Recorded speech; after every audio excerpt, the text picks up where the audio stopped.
Let's bring in now Sky's business editor, Ross Greenwood. Ross, terrific to see you as always.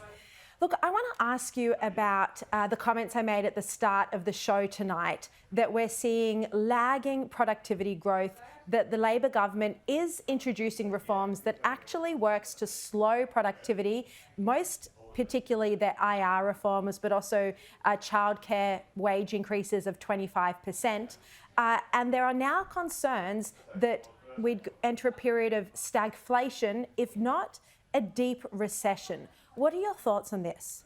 Yeah, it's a real concern, because anything where inflation becomes sticky in the economy, and the Reserve Bank Governor, Philip Lowe, but also the Deputy Governor that you mentioned, Michelle Bullock, have been really quite clear about this, and that is that, you know, ultimately the price of wages is not just the wage you pay, but it's everything else. It doesn't matter whether it's rising superannuation or the cost of compliance to have that employee basically certified, or whether it comes down to the health and safety regulations you've got to follow. And these are important things to do, but it all adds to cost. And remember that productivity is the measure of the output of an individual per hour worked, and whether that's going up or whether that's going down. So that comes to the stage of whether it's easy to employ a person, just how cheap it is to employ that person. And of course, when you see, say, for example, Victoria trying to get itself out of its own budget mess by raising payroll tax, that makes it harder and more expensive to employ a person. And as a result, productivity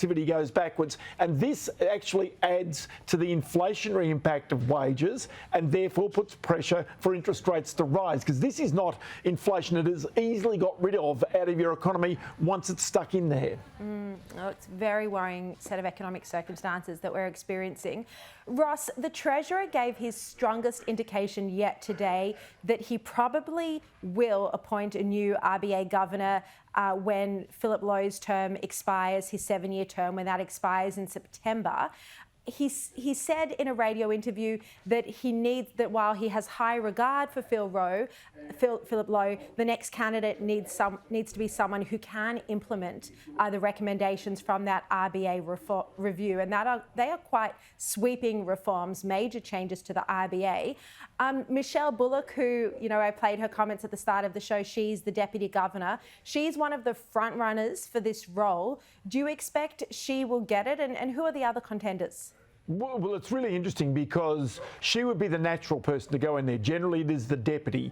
But you might consider that Philip Lowe has put himself forward for this role as well. Michelle Bullock's there. Caroline Wilkins is the person who basically was the chair of the RBA review. Now, she is formerly the deputy at the Bank of Canada, the central bank that does the same work that the Reserve Bank does here. Now sits on the Bank of England's Monetary Policy Committee, helping to make decisions about its interest rates there.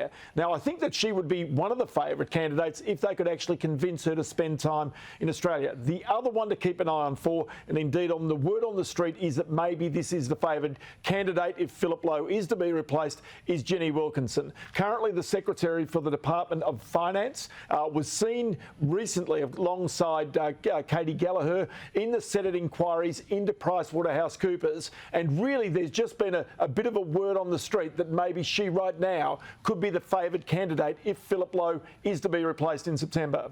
Yeah, you'd also think she might be holding out to perhaps become Australia's first female Treasury Secretary. I mean, weighing up those two jobs, RBA Governor, first female Treasury Secretary, don't know what you choose.